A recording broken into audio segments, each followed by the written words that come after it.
Okay, so we're now here with Bini Gwen. Kamusta? Kamusta ka with the shoot? I'm fine po. Kamusta? Sobrang relax. First question, what's the most exciting part for you working with the brand Sterling? Yung mabigyan din kami ng notebook. Gusto ko yan. Isa rin ako sa mga gumagamit ng notebook before, lalo nung nagsuschool pa kami for senior high. So, namili din kami. Ano was in your head? Yes po. Gumamat kayo ng Sterling. Yes. Binder? Yes. Okay, so talking about schooling, pag sinabing Gwen, kamusta ka bilang student? Ano na po ako ever since may kalmado. Oo, seryoso sa school, ganon. If you were to give a fun fact about Gwen, nung nag-aaral pa siya Okay. sa mga fun, ano yun? Fun fact, lagi akong late. Paano yun? Pero ngayon hindi na. Iwan ko nga paano na bago yung pet peeve ko na yung hindi nagigising sa alarm. So now let's talk about the brand. If may isang bagay ka na hindi dapat makalimutan for school, what would it be and why?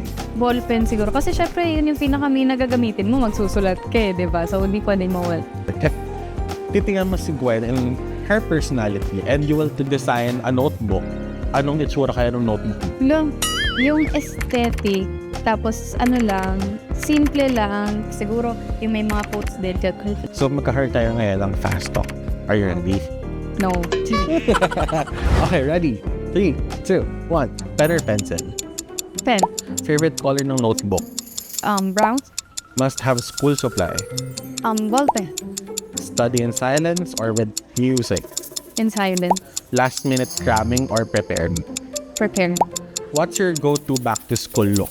Ano ba yung mga, madami bawal sa school jeans and shirt. Basic lang. Basic lang, okay. The most important item for you in your bag? Pambaon. Gusto ko yun. Now, if hindi ka Bini member, ano yung parang mapipicture mo yung sarili mo maging? Work, ganun po. Pwede. Sinasabi ko talaga interior design or sana sa modeling. Now, let's go to the serious note. What is the best thing that you could share with your fans about the brand Sterling? For me, it's the quality. Yun yung una pumasok sa isip ko. Ako, as in, nung student pala ako, pinaka-nilook forward ko yung pamimili ng gamit, di ba?